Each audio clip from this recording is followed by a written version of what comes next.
and your board are idolaters. Do you think we live in a simulation? Maybe.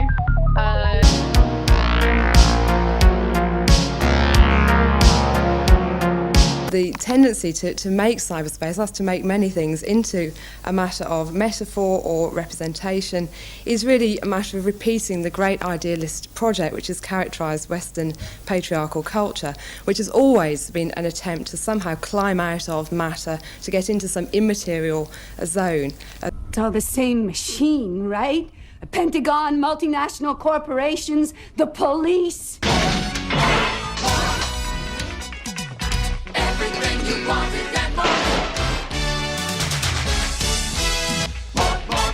As I say, it's an ancient dream. It really goes back at least as far as to the sort of sources of Western philosophy with Socrates, who himself says, if ever we are to have pure knowledge of anything, we must get rid of the body and contemplate things by themselves with the soul by itself.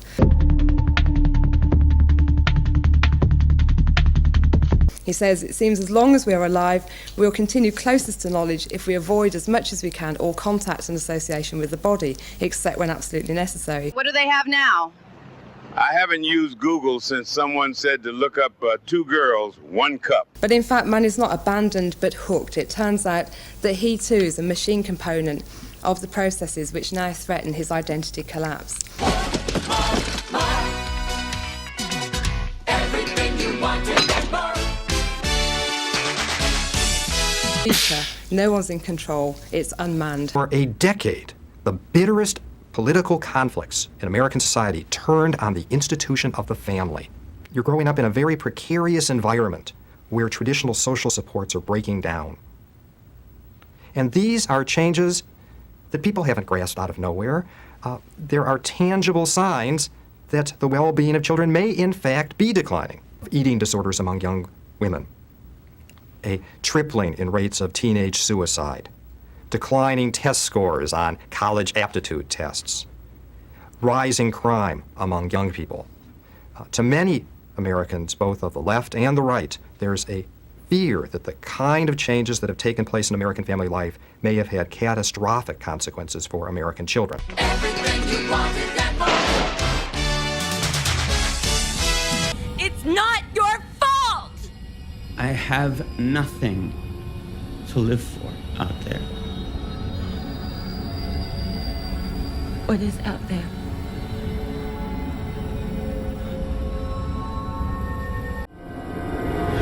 Boundless human stupidity. Are you real? I am. We modern people, we figured everything out. Similarly, this code is also the best means for the global social order to extend its imminent and permanent rule to all individuals. Moving over to symbolic exchange and death, I was thinking more that what Baudrillard was just saying about not symbolic exchange and death, but the system of objects, was that if this was the way by which status, belief, life itself would be bought and sold or enforced on the rest of the world, then it really opens up the mind to, if you recall the Keats poem, The Second Coming, the line goes, "What rough beast, hour come round at last, slouches towards Bethlehem to be born?" And see, now I think we know what that is. And what Donna Haraway was saying, and why I thought that talk was important, was that it's all about not just appropriation, but the genetic code. It's about owning the genetic code, and it's about appropriation. And then a lot of what human interaction with the world has been predators and prey and digestion, meaning the predator absorbs the prey, but the prey doesn't always disappear or go away. We wind up with gut biomes. There's an interchange. There is not just the human symbolic exchange of life and death, but there is a real exchange of living organisms within individual bodies, let alone all bodies. So this idea that we are a definite and sole substance is actually one of the most anemic and smallest minded ideas to ever exist. It works for repression and constraint to stop your thought or channel your thought, but it doesn't actually work to stop it altogether. So once we outgrew the Bible, we became the last Eichmanns, essentially. That's what happened with our society. But we, again, no different than with Egypt, was that the wealthy and the powerful were the only ones who could afford immortality. And what Baudrillard kind of points out here is, if you remember what I just said about digestion, what he's talking about right here, Baudrillard's cybernetic operativity, the genetic code, the aleatory order of mutation, the uncertainty principle, right? Most animals in the natural world protect themselves from mutation, right? Because most mutations are cancer, they're fatal, but they could be different or worse.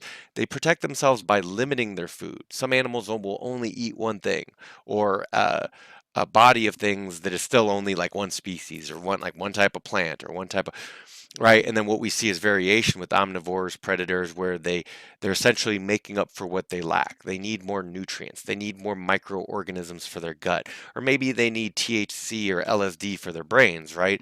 Or what are the popular ones? The methamphetamines, stimulants like ADHD medications, Ritalin, all that kind of stuff. So the uncertainty principle: succeed, determinate the objectivist science in the dialectical view of history and consciousness.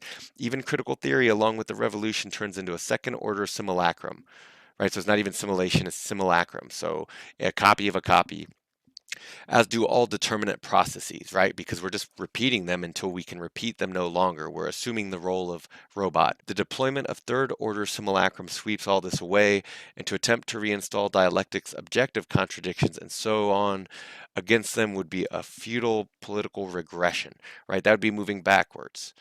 You can't fight the aleatory by imposing finalities.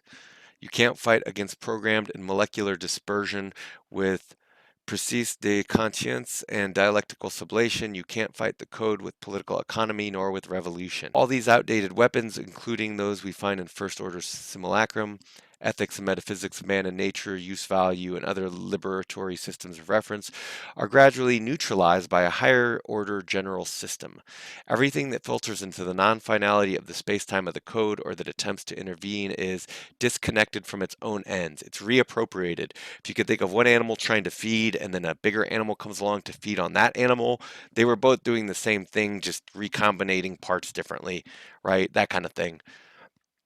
All descent must be a higher logical type. Hold on, he says more about the genetic code here. The reality principle corresponded to a certain stage of the law of value. Today, the whole system is swamped by indeterminacy, and every reality is absorbed by the hyper-reality of the code and simulation. The principle of simulation governs us now, rather than the outdated reality principle. Right? Like, you couldn't find your way back to the real world if you wanted, or if you did, you'd be the only one there and people would call you crazy because there's so much to disagree on in reality, right? So we feed on those forms whose finalities have disappeared, right? We feed on the past. No more ideology, only simulacrum. We must therefore reconstruct the entire genealogy of the law of values, and that's kind of, look, this page 2, so that's kind of what he's doing in this book. The entire apparatus of the commodity law of value is absorbed and recycled. So I mentioned immortality earlier, right? And I said immortality is for the strong and the powerful, right? And everyone else only gets death. We must get rid of the idea of progress in religions or public works or social works, leading from animism to polytheism and then to monotheism, in the course of which an immortal soul progressively emerges. It is the precise extent that the dead are confined that they are conferred in immortality, just as in a similar way we see life expectancy grow simultaneously with the segregation of pensioners deemed asocial in our societies. I think he's talking about old folks' home, where they just kind of keep them alive as long as possible. I think it's profitable, I guess. So this is back to our naive materialist who goes, what does immortality matter? It's all about capital. It's all about production. It's all about consumption, right? So, what does immortality matter? The naive materialist will say. It's all imaginary. Yes, and it's exciting to see that this is where the basis of the real social discrimination lies, in the imaginary. You couldn't even have an economic world without completely fabricated values that ultimately don't matter at all. It's just a game of, like, got to keep people busy somehow, so we're throwing bones back and forth, right? And that nowhere else are power and social transcendence so clearly marked than in the imaginary. The economic power of capital is based in the imaginary just as much as is the power of the church. Capital is only its fantastic secularization. So even better, because now instead of proving that our God is superior, we can just bomb everyone to death, right? There's no need to prove superiority when you're clearly superior for everyone to see, and if they disagree, you'll bomb them. Keep going here.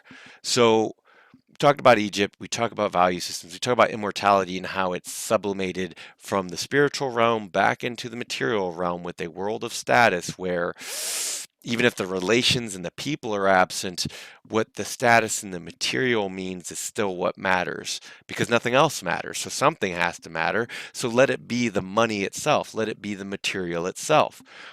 So in these structures, in this kind of culmination, this is where Baudrillard recognizes psychoanalysis is doomed. Again, why were these people talking about all these crazy topics like cyborgs and genetics and so on? Because we already recognize that, contemporary society, especially here in America, you guys are living in the 20th century. You guys are inventing and solving problems that either never existed, don't exist, or were a fool's errand and a red herring and a wild goose chase and a snipe hunt to begin with, right? So going forward to his conclusion here, we must see that the symbolic processes, reversibility, anagrammatical dispersal, reabsorption without residue. Oh, and he's been, because he's been talking about poetry, and honestly, this is European thinking. Americans couldn't handle this, and when you see that this sort of like when Derrida basically enters American university, people and things get stupid. Derrida himself becomes stupid, and he wasn't, and he's not. I'm just saying, like, this is how simple Americans are. This is how abysmal our culture is, or our distinct lack of culture, and especially our anti-intellectual culture. We have an entertainment culture. We have a shock and awe kind of blitzkrieg marketing culture, but we don't have a human culture, right? We don't have an art culture. We don't have an intellectual culture. We have money-making cultures. That's not the same. None of these are the same things, right? So are not at all mixed up with the primary process, displacement, condensation, repression. They are mutually opposed, even if together they are opposed to the logical discourse of meaning. The singular difference also as regards enjoyment means that a dream, a lapsus, or a joke is not a work of art or a poem. The difference between the symbolic and the libidinal unconscious, today largely effaced by the privilege of psychoanalysis, must be, its very establishment, might be reestablished to prohibit psychoanalysis from encroaching where it has nothing to say. Concerning the poetic, the work of art, the symbolic, and the primitive anthropology, neither Marx nor Freud has been able to say anything unless either has reduced it to the mode of production on the one hand and to repression and castration on the other. So basically, to fit the duck into the machine, you first chop it up, shove the duck into the machine, and then you start analyzing its parts. Again, back to Aristotle, back to genus and species. To study animals, we kill them, dissect their brains, and then as dead matter, they reveal their secrets to us. But the living being, they can just, they can just talk. Right? They can just act in the world, but they can't reveal to us their inner brain structures. So concerning the poetic, the work of art, the symbolic, the primitive anthropology, all right, we covered that. Where the psychoanalysis and Marxism come to grief, we must not want to have them fall like angels or like beasts, right? Because they're neither. They must be pitilessly analyzed. Basically, Marx believed that in economics and its dialectical procedure, he rediscovered the fundamental agency, right? This is where real power was. In fact, he discovered throughout many economic convulsions that systematically haunted it, the very separation of economics as the agency, running through the economic, breeding conflict and making it cite contradictions. I guess we could We actually could have a first order reality if we worship money like a god. Then it would make sense. Then it would make sense because our whole world would reflect that that's what we organized around and that's what we care about in the modern times. At least us Westerners or high-tech industrial former democracies.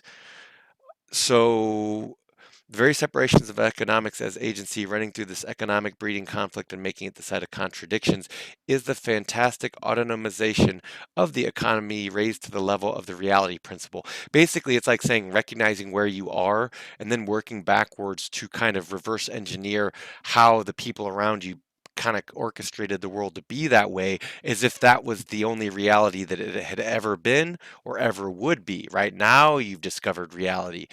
Think of it this way. We got a fish in an aquarium. He can see the outside world even if he may or may not know what that is or means. Now we put that same fish in a glass aquarium, but it has frosted glass, so he can't see through it, right? If that fish stays, assuming that fish with or without memory, eventually maybe that fish will forget that he ever lived in a different aquarium. Maybe that's a good way to put it. But basically, Baudrillard is realizing that these things existed within a limited space and time, and there were very conditions upon which they could exist. So Marxism is a relic from the 19th, the 18th century. Same thing with Freudian psychoanalytics, and even Jung. Even Jung comes off as simple and quaint to the type of philosophical analysis we can do these days, and the type of interpretation that the modern non-human being, non-subject can do, including people like Sadie, right? Deconstructionists, guys like Derrida. But he's getting to a point here and he's just recognizing that, well, you had to subvert reality. Yeah, okay, let me put it like this. Nietzsche's not lie and truth, but that there could be good reasons to create a false reality in which for people to live, because maybe if they knew the truth about those realities, it'd be too upsetting, right? It would be too frustrating. There'd be too much, you wouldn't want to live in that reality, so it's actually preferable to live in a simulation. So coming back around to what's he getting at here? Because the funniest thing is, at the very beginning of the story, and by story I mean Symbolic Exchange and Death. So while I meant to record this on video earlier, I forgot two sections which I'm going to include in audio only here. But what I was saying is in the video that what Baudrillard makes clear is that there might formerly have been good reason to believe or not believe, to want to get into touch reality, to want to transcend it or not transcend it. But these days, he's saying what's the difference, which is to say the excerpt here, virtually and literally speaking, there has never been a linguistic subject. It is not even true of we who speak that we purely and simply reflect the code of linguistics. Likewise, there has never been an economic subject, a homo economicus. This fiction has never been inscribed anywhere other than in a code. There has never been a subject of consciousness, and there has never been a subject of the unconscious. In the simplest practice, there is always something that cuts from these simulation models, which are all rational models. There has always been a radicality absent from every code, right? The code is the what you exclude, right? And if you want to do genealogy, you look at what's excluded and why. Going on with the quotation here, every objective rationalism that has basically only ever given rise to a single great subject, the subject of knowledge, whose form is shattered from today, from now, by undivided speech. Basically, we have all known this for much longer than Descartes, Chaucer, Marx, and Freud. So when I said that psychoanalysis will stop breaking down, that's what we're getting to. Now that we've arrived at this point, you might be wondering, well, what's all this about, and why do we even care, and what's it matter? And, at the very beginning of the book here, basically, Baudrillard says, my hypothesis is that there never has been a genuine class struggle, except on the grounds that this discrimination, subhumans struggle against their status as beasts, right? Beasts of burden, women as, uterary beasts of burden, against the abjection of the caste division that condemns them to the subhumanity of labor, or broodmare, or disposable worker drone in the case of men. Right? All-purpose disposable worker drone. Oh, and we can do arts and write poetry, so we can be romantic too, so we can be very feminine. So again, I think man and woman are basically the ultimate unreality who are that prima materia, who are well used to other people's purposes, right? Appropriation, ownership of the genetic code, as we were discussing. So, against the abjection of the caste division that condemns them to the subhumanity of labor, this lies behind every strike and every revolt, or even every woman fighting against or arguing with her husband, right? And today is still behind the most wage-related demonstrations, hence their virulence. Having said that, today the proletarian is a normal being. The worker has been promised the dignity of a full human being, right? You'll get your pyramid, you'll get your immortality, and moreover, in accordance with this category, he seizes onto every dominant discrimination. He is racist, sexist, and repressive, right? Because to be good shit sticks of the system, men have always had to be whatever it requires them to be, because that is the definition of man within the systems that own him, pay him, control him, define him, that define what's illegal, what's not illegal in thought, feeling, and action, right? And that so many men get in line shows you that they've been well domesticated to be these cattle. So now that we arrive at the end of the history and these cattle have no use except as disposable drones or, whatever you want to call it, it does create increasing problems. So as regards to today's deviants and whoever is discriminated against, no matter what their social standing, he has sided with the bourgeoisie and the normal human being. So basically everyone within it can only support it. It's funny, I actually did learn what Baudrillard said about Matrix. If you've heard me talk about these things before, I learned. Baudrillard said something like, the Matrix would be the movie that the Matrix made about itself, thinking that it was doing something else, right? That it was doing anything but being itself, right? So he is racist, sexist, repressive as regards today's deviants, right? To be normal requires being a shitstick. To be in the Matrix requires being a channel for the agent of the Matrix, right? You have no being in the Matrix. You are there ready to be eliminated whenever you pose your threat. So how true, the fundamental law of the society is not the law of exploitation, but the code of normality. And behind that is guns and powers and surveillance and... Oh my. Now that we've kind of come to this culmination in this point, I want to make clear, well, what does it all mean?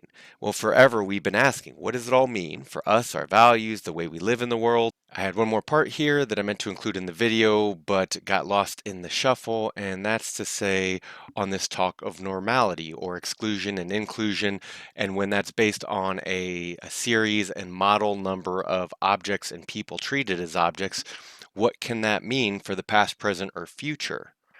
That there is no residue from this death, right? That it's still going on, that life is still going on, that modern human life goes on in its postmodern condition. That there is no residue signifies that there is no longer a signifier and a signified, right? This is what it means to get out of first order reality and into simulation and simulacrum and then hyper reality. No signified behind the signifier, no structural bar distributing them on either side. It also signifies that there is no longer a repressed agency beneath a repressing agency, as there is in psychoanalysis, right? So Freud falls off, Marx falls off, Nietzsche remains. No longer latent beneath a manifest, nor the primary processing plays hide and seek with the secondary processes. There is no signified of whatever sort produced by the poem, no more than there is a dream thought behind the poetic text. Or like you don't wake up to a dream and pull your dream into reality, right? That's not exactly how that works. And when we say we made it a dream come true or a dream reality come true, that's hyperbole and poetic expression, but it's not strictly speaking first order true. So there is no signified of whatever sort produced by the poem, right? You don't write a poem and then that world materializes. You're seeing it in your mind's eye, right? So no more than which it somehow threads its way through the primary processes and would still testify.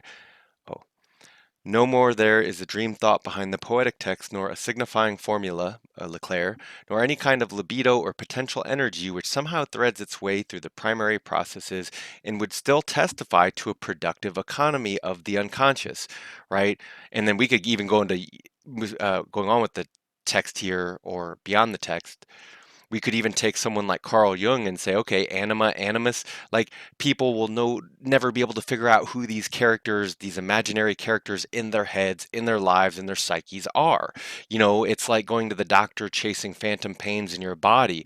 You can do it, but you can also spend all your money and go broke and be no more or less healthier or sick. So he's going on to say, and that's kind of what we mean when we say no residue. There's no change to people's fundamental banal reality. There's no more a libidinal plan than there is a political economy, nor, of course, than there is a linguistic economy. That is to say, a political economy of language, because the economic, whatever it is based on the remainder, and only the remainder permits production and reproduction. Because remember, under the sign of the hyperreal, the only thing that is real is that which can be copied, reproduced, simulated. So we can make humans so they're simulated human beings. We can enable reality through making it safe and secure, but everything else is about security, surveillance, and locking things down to the genetic code of appropriation or data represented in its simplest forms of zeros and ones. Right? So we've come a long way from being the center of the universe, the spearhead of evolution, all these other high-flying fantasies, even to Freudian and Jung. Because, look, like Freud and Jung are good. You go listen to Terence McKenna. He'll take you on a better trip than any of these people. If anything, what the 20th century philosophy shows us is what a bad trip these dudes are on. Almost all these men are bummers. They have nothing but bummers to say, bummers to share, bummers to predict. And I guess I'm kind of doing it too, but I'm pointing out the difference. You never hear any of these people laugh almost. I check out a lot of philosophy channels, and only some of the women laugh, and then like most of the guys just seem incapable of it. But anyway, we're getting to the seriousness of the postmodern condition, right? This goes back to what Sadie said earlier in the tape before we resume here in the audio. Remember what Sadie said, the Baudrillards of the world are going to wish that they could be seduced and abandoned, meaning they're hooked for life and forever. And we arrive at the postmodern condition, and I have here Kurt Vonnegut Jr. This is Cat's Cradle. And while I have the book, we're going to go with the new technology. Look at this. It's called an ebook, or typing on a screen. I bet you kids and you women, children, and dogs have never seen this before, right? But look, we got type on a screen here. And this is the author in the book telling his story as one of the characters about his father. And this is to create a mood and a tone. It's showing you let's see what this patriarchal world looks like firsthand from a child who's living in it, right? The middle of the high-tech industrial end of the world. So I don't know if you know what a cat's cradle is, but it's a toy you make out of yarn. So I'm just saying that because I think a lot of modern people wouldn't have any idea what that is unless we said it. So that's what a cat's cradle is. It's a fake toy you make out of yarn. You say, look, it's a cat's cradle. Here's the cradle. There's the cat. Where's the cat? He's invisible, like God or money, basically, or the code itself. So the character is talking about his father. Making the cat's cradle was the closest I ever saw my father come to playing with anybody else would call a game. He had no use at all for tricks and games and rules that other people made up. In a scrapbook my sister Angela used to keep up, there was a clipping from Time magazine where somebody asked Father about the game he played for relaxation, and he said, "Why should I bother with made-up games when there are so many real ones going on?" Right? And which ones are real, right? He must have surprised himself when he made a cat's cradle out of string, and maybe it reminded him of his own childhood. He all of a sudden came out of his study and did something he'd never done before. Never done before. He tried to play with me. Not only had he never played with me before, he had hardly ever even spoken to me. Right, and this is common relationships of men and sons and fathers in modernity. He's off working all the time, and then there's lots of people who were born with no father. But he went down on his knees on the carpet next to me, and he showed me his teeth, and he waved that tangle of string in my face, and he said, "Look. That's a cat's cradle. See the cat's cradle? See where the nice pussycat sleeps? Meow, meow." His pores looked as big as craters on the moon, right? Because a lot of men are ugly. His ears and nostrils were stuffed with hair. Cigar smoke made him smell like hell, like the mouth of hell. So close up, my father was the ugliest thing I had ever seen. I dream about it all the time. Right? And this is like Nietzsche talking about God, right? We basically had to kill God because he saw us too closely. God himself saw us too closely. So we had to kill him. So we would permanently alter our image. So no one would ever see us again. So we wouldn't have to see ourselves. So no one else would have to see us because it's painful being honest, right? It's enough to make women and children scream for all eternity. So he goes, I dream about it all the time. And then he sang Rockabye Kasey in the treetop. When the wind blows, the cradle will rock. If the bough breaks, right? And a bough is a branch on a tree. The cradle will fall. Down will come cradle, Kasey and all.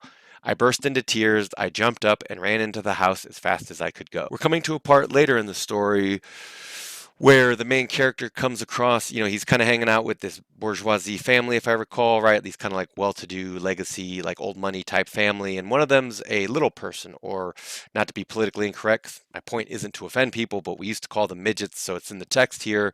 But basically the main character sees that this little person is a what do you call it?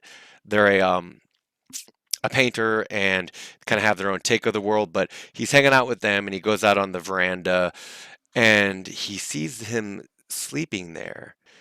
The painting on which Newt's the little person, had been working on was set on an easel next to the aluminum railing. The painting was framed in a misty view of sky, sea, and valley. So the painting's surrounded by pristine nature, basically, he's saying. Newt's painting was small and black and warty. It consisted of scratches made in a black gummy impasto. The scratches formed a sort of spider's web, and I wondered if they might not be the sticky nets of human futility hung up on a moonless night to dry. So he's basically saying he doesn't see this as a work of art. This is someone taking their frustrations out on the canvas. If that sounds like that explains most of modern art, it probably does, right? And there's a reason why, because that modern to the postmodern has been difficult for people. So I did not wake up the midget who had made this dreadful thing. I smoked, listened, and imagined the voices in the water sounds. What awakened little Newt was an explosion far away below. It caroomed up the valley and went to God. It was a cannon on the waterfront of Bolivar, Frank's major domo told me. It was fired every day at 5. Little Newt stirred. While still half snoozing, he put his black painty hands to his mouth and chin, leaving smears there. He rubbed his eyes and made black smears around them too, so it's a comedy scene. Hello, he said to me sleepily. Hello, I said. I like your painting. Right, so dissimulation, he's lying, but that's just polite society. You see what it is. And then, again, interpreting modern art or postmodern art, I suppose it means something different to everyone who sees it, right? Because what first-order reality could contain it? It's a cat's cradle. Aha, I said, very good. The scratches are string, right? One of the oldest games there is cat's cradle. Even the Eskimos know of it. You don't say. And then the character goes on, for maybe 100,000 years or more, grown-ups have been waving tangles of string in their children's faces. Like, what's it called? Genetic code, right? No, it's reality. Newt remained curled up in the chair. He held out his painty hands as though a cat's cradle were strung between them. So there he is. He's looking at his hands. He's imagining the strings. No wonder kids grow up crazy. A cat's cradle is nothing but a bunch of X's between somebody's hands. And little kids look and look and look at all those X's. And no damn cat and no damn cradle. So you're asking, what does it mean? I'm telling you, no damn cat, no damn cradle.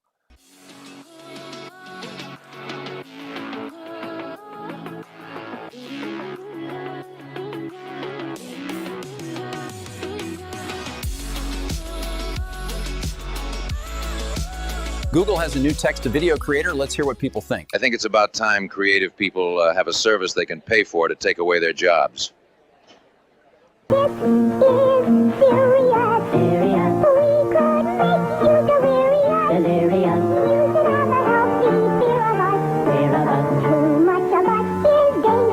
As an actress, I think it negates all the hard work we do, sleeping our way to the top.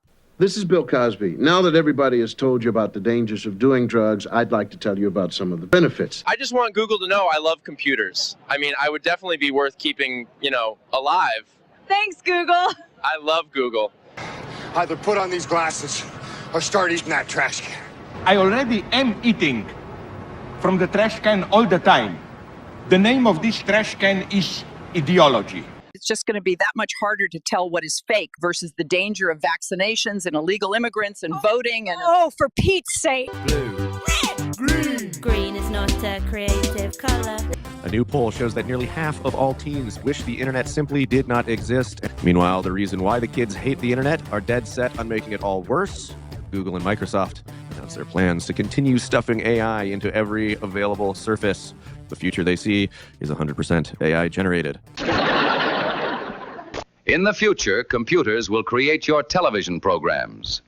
Like, this survey is just so damning for like the digital environment that has been created over the past few decades, because 70% of 16 to 21-year-olds surveyed for this say that they feel worse about themselves after they spend time on social media. Half of them support a digital curfew that would restrict their access to certain apps and sites past 10 o'clock at night. And 46% say that they would prefer to be young in a world without the internet altogether. It's not that it's a blanket rejection of like the entire idea of the internet. It's just how it is presenting as a result of the web and the internet and the apps that these kids know being completely colonized by a handful of companies that are seeking to exploit them at every turn. The hyper-commercialized internet that we know and hate. I was going to say, but fortunately, that internet is not about to get worse or anything. It's not like the two of the biggest tech companies that dominate and dictate our experience on software platforms have any interest in saturating their platforms further with more and more dubiously pleasant and dubiously useful AI tools, is it, Paris? Feels like they can't fail because they have been wrapped up in this geopolitical moment that AI has become this tool of these countries kind of fighting one another and trying to achieve dominance. And here's the president of Google.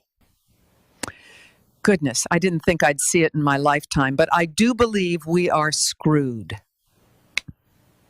Well, good night and good luck, but mostly good luck. Advertising I had seen recently for even something like Google Chrome, where the advertisement reads, Google Chrome is where the heart is.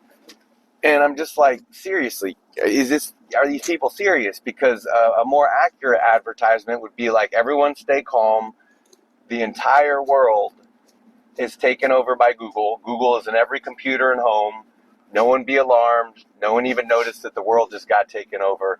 And whatever reality is whatever Google says it is, right? But that's okay. Here we are. I haven't explained to you guys. As you can see, here we are in Pasadena. Your flesh is a relic. I'm your vessel. Hand over your flesh, and a new world awaits you. We demand it. Right before New Year's, so Happy New Year's, everybody. And if you're wondering why everything, including the City College, is covered in bleachers, it's because it's the Rose Parade for New Year's. Big old thing. And I think it was because the Spanish missionaries, I think it was in 1492, they fought off the invading Beverly Hills mall skanks. And ever since then, we've been celebrating the Rose Parade. No. Seriously. They're taking over. I know. I think what's happened is at the top of the culture, it's profoundly intellectually bankrupt. There is no plan except to keep peddling stuff, basically until the forests are gone and the ocean's polluted. It's not malevolent. It's simply they are clueless. They have run out of steam. And so the answer is to try and keep the game going as long as possible. With casino gambling, with lotteries, with endless distractions, with pop culture fads, with cults of celebrity, with spectacular trials and gory mass murders and endless circuses, while the people at the top are saying, sooner or later the shit is going to hit the fan. Sooner or later the dam will burst. And they say, well, let's make sure it's later, not sooner, because I've got 2 kids at the Sorbonne, I'm paying off a Mercedes, and I need to get this taken care of before it all falls apart. So in the absence of any cultural plan imposed from the top, this strange dynamic is happening. This has happened before in cultural history, where some huge enterprise like Christianity or patriarchy or something like that, after running its games for millennia, it just runs out of steam. And often there's nothing to rush in and fill the vacuum, nothing that is consciously engineered to do that. And so then in those situations, an actual creative bifurcation can take place, because what is about to happen is not in the hands of human managers. It lies deeper in the dynamics of the whole system. And we all feel, I think, this sense of excitement and the approach of the unimaginably new. And we don't know whether it's the aliens coming to pull our chestnuts out of the fire, or virtual reality, or a new drug, or a new style of sexual behaving, or star flight. We don't know what it is, but we can feel that it will transcend the categories of our managers, and they and we will then have to make sense of whatever this new reality is. It terrifies some people, it liberates others. It's the same reality. You know, Stephen Vincent Benet says something about, at the end of John Brown's Body, he says, when the prophets of strange religions bawl out their bizarre despair, do not join them on the mountain. Say only then, it is here. It is here. That's because it is here. I mean, that was 1927 when he wrote that, and he spoke then of technology as our humble servant, already half a god. And that was in 1927. You can imagine then what that technology is today. If we could transcend ideology, the way to manage society, I think, would be self-evident. The problem is trying to force it into the service of some kind of ideological vision. And then, of course, it becomes intractable, because no ideological vision we've ever had has been true to our humanness. You know, the Christian version of what human beings are, the Nazi version, the Marxist version, the secular, market-oriented version, these all somehow insult various parts of our humanness. And so when an attempt is made to push us into these things, it doesn't work, and you get instead warring.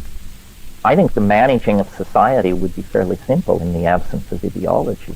But we're addicted to ideology because somewhere along the line we've gotten the idea that you can't understand the world without an ideology, when in fact ideologies are incredible impediments. Well, I suppose as long as we are disparate entities, there will be hierarchies of control. That seems obvious. But it seems as though we are playing with the idea that we may not be disparate entities, or that we may be only provisionally disparate entities. You know, we are a peculiar creature, somewhat, and we human beings, as a mass phenomenon, we're somewhat like a slime mold.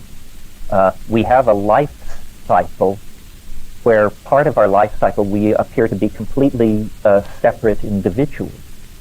But apparently in our, if you view our development over the past few centuries, we're entering into some aggregation phase, triggered by pheromones spread through technology. And we are beginning to create some kind of a superorganism. And the fear of some people is that once inside this superorganism, we will be forced into a permanent status as a sub-level of the hierarchy. In other words, you will have to give up your individuality and you will just become a kind of liver cell or brain cell or something in this organism. But I don't think this is the case. I think we have the unique ability to combine these two modes of existence. This is why we have this notion of society and the private reality of the individual. And probably in the domain of society, there will always be forms of, I don't want to say control, but management of the distribution of commodities. But the idea, I think, is to empower this other dimension, to spend as much time as possible in the individual free-swimming, free agent mode. In other words, not to see membership in society as a goal and a value to be conserved, but to see it as a necessary evil. You know, we need social organization, but in minimal doses. And when we go on a bender of addiction to social normative behaviors, then you get a psychic epidemic like National Socialism, where people voluntarily abandon their individuality to act in concert with some kind of mass impulse. This is extremely evolutionarily retrograde. It's not what we want to do. So I guess what I'm pleading for is an enlightened form of alienation, and not simply an emotionally driven alienation, but a strategically driven alienation. The alienation can be used not to create neurosis, but to attain freedom. Creative alienation. Alienation that embraces itself as the source of inspiration. Nobody ever said it was going to be comfortable to be a human being and to ride one of these bipedal bodies from the cradle to the grave. I mean, it's an uncomfortable, but I maintain manageable situation. But you have to have the lights on. You have to have your emotional responses in order, your intellectual responses in order. You have to have garnered some sense of how we got to this situation, and you have to have some sense of the tools available to transform it. The human classroom is the most untransformed portion of society over the past 200 years. I mean, we basically still pass on our cultural values to our children the way it was done 200 or 300 years ago. This may be changing. Again, I don't mean to make the internet the panacea of all problems, but it seems to me here is a problem that the internet can address, and you don't have to be a technocrat to see how it has enormous power, because education is a process on one level of putting correct information in front of people. And in the present form of education, the great choke point is the limitations of human teachers, who, while as finely and nobly motivated as they are, inevitably they pass on their own limitations to their students. In the presence of the internet, this is somewhat mitigated. And there's a great leveling going on in the educational process. The quality of information available to all of us, if we learn how to make our way to it, is orders of magnitude more dependable than it was a generation ago. I mean, we have basically traded in cultural illusions for hard facts. The rise of electronic media would bring a retribalization of culture, and that the nation state would completely disappear. And I think this is happening. It won't disappear completely, but in the metaphor I made a few minutes ago, it will sort of take on the role of the church. It's largely irrelevant. Corporations now call the shots. McLuhan saw that this kind of rational, linear, compartmentalized, uniformitarian culture would be completely broken up by electronics. And so it has come to pass. The great forms of print media are what are called one-to-many. A publisher publishes a book and many people read it. These one-to-many or top-down forms of media are perfect for controlling large numbers of people. You have the idea of the ministry of truth, where truth is something dispensed by governments and received with grateful upturned faces by bewildered citizenry that would otherwise apparently have no access to truth. This is madness. The new electronic media are what's called any-to-any. If I want to speak to you or I want to send email to you, that can be done. If you and I want to send email to 500 people, that can be done. Any-to-any communication is anti-hierarchical. There's no assumption of expertise or power or anything else as you ascend the pyramid of information transfer and dispersal. And so it's almost like the Wizard of Oz effect. Suddenly people say, you're not all powerful. You're not the wizard. You're a fat man in a stained overcoat pulling levers behind the scenes. And then the whole illusion drops away. The illusion of leaders, of privileged ideologies, of special forms of understanding. And this is resisted by some people, usually control freaks, because they say, well, in the absence of these illusions, you would have chaos. Yes, indeed, the mother of all progress, the source of all innovation and creativity, the wind that blows the ship of paradigm shift. You know, as recently as 1910 or so, Rudolf Otto, who was a great philosopher of religious experience, he defined God as the wholly and totally other. Well, to somebody raised on tabloid newspapers and 50s science fiction, the wholly, totally other sounds much more like invaders from the rim than anything associated with the Judeo-Christian tradition. Somehow, in the same way that we have Disneyfied the elves, we've actually Disneyfied God too. And so the old-fashioned phrase God-fearing, it has a very anachronistic ring. We modern people don't fear God. We deconstruct God. We may seek God as spiritual counselor and friend if we're, God positive people. If we're God negative people, we deny the very phenomenon. But if you spoke of being God fearing, some people I think would think you must be Amish or Mennonite or something. It's such an old-fashioned emotion. The alien that comes through the psychedelic experience is terrifying. In its alienness, in and of itself. It isn't that it does anything terrifying or that it promises a threat. It's simply that its existence inspires an awe which mutates into terror because it so turns on end all cultural values.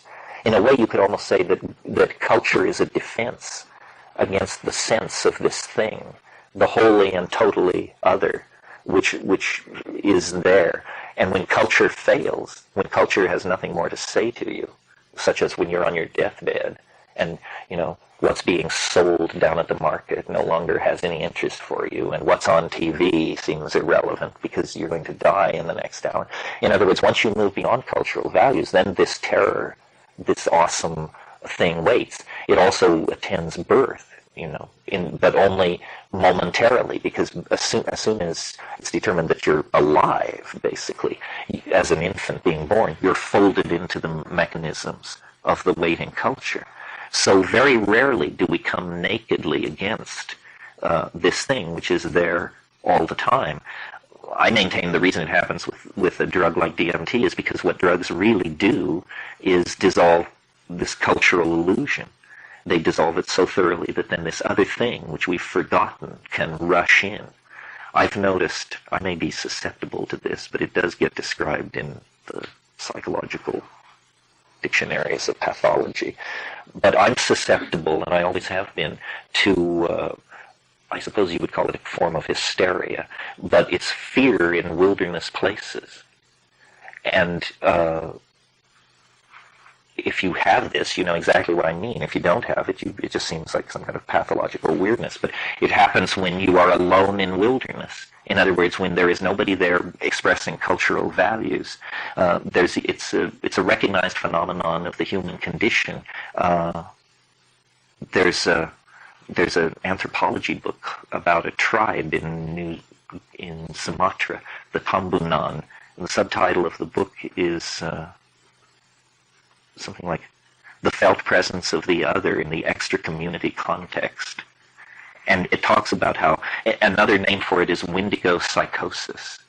The Wendigo, this is the more spectacular form. This is something that happens in the North Woods of Canada, where people who are out in these extreme wildernesses become convinced that they're being stalked by this animal, which is a supernatural animal, the Wendigo. And the Indians know this thing, and they fear it. It's sort of like the Sachamama idea in the Amazon. It's an enormous beast that is more feared by the people than anything making it onto the Discovery Channel. You know, they can handle anacondas, they can handle jaguars, but the Wendigo and the Sachamama are beyond, the hunter's skill, the shaman's power. It's something overwhelming. And I think that part of the consequences of scientific materialism and existentialism is to place us into an extracultural environment, and then we are afraid of, something strange that comes from the sky that is so intimately hostile that it, wants to look up our rear ends and trade our fetal tissue and, mess with us in ways which aren't rational if it's a true species come from another star system. I don't think they'd start the contact with the human race by checking us all for hemorrhoids. That doesn't feel right.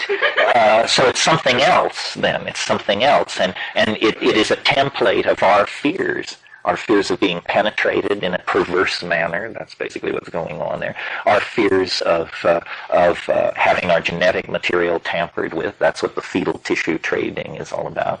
Our fears of having our humanness compromised, I think. I mean, it is, in a sense, a true boogeyman. It's pure, unadulterated fear.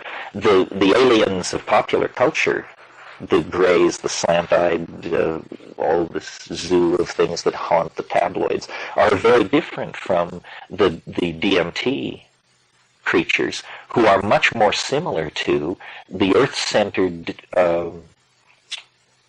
supernatural beings like fairies, elves, gnomes, nixies, sprites, afrits, jinns, tree spirits, who all have a morbid quality. I mean, they all enchant in some way and lead astray, but it's not a planetary invasion, and it doesn't have these sexual overtones of sexual anxiety that seem to attend this other thing. Bottom line, I think, being alive is a very interesting situation, but only if you pay attention. Otherwise it tends to drift into the background and something else takes its place. Our circumstance is extraordinary. Even measured against the existence of animal life on this planet, our situation is extraordinary. And a mind is a very dynamically chaotic, undefined thing. Still more, the group mind of a species. The nature of information is not understood. The nature of this thing coordinating all this information, which we call the human soul, is not very well understood. One of the fallacies that haunts clear thinking is the fallacy of the mundane. There really is no mundane. When you start deconstructing things, everything, it turns out mystery stands behind the simplest phenomena, the simplest act. Its casuistry reaches back eons of time, its implications spread out through the universe, and who is witness to all of this? Simply the unaided human mind trying to struggle forward toward a model of itself and a model of the world that it's embedded in. And culture, even the culture of science or the culture of mathematics, where it pretends to build firm ground, there is in fact really only quicksand, or at the very best, the kind of bridges that occur in Sir Gawain and the Green Knight and the Knights of the Round Table, the kind of bridge that you can ride a horse across before the bridge burns and tumbles into the abyss, but that's all you can move across it. I mean, we're constantly living like that, Think how many of us are dead. Almost all of us are dead at any given time. I don't mean this in a Gurdjieffian or metaphorical sense. I mean that 99.99% of all human beings who ever lived are now dead. The living portion of mankind is a thin sliver compared to all who have come and gone over the past 3 or 4 million years. And so the enterprise of understanding, which seems to rest with the living, inherits a huge momentum from these people who've gone before. I mean, the dynamic tension or the interest in life, at least for me, is in trying to be a human being to whatever degree that's possible, and then in also trying to understand it all from the outside, trying to be, both fully human and somehow fully extra environmental, extra human.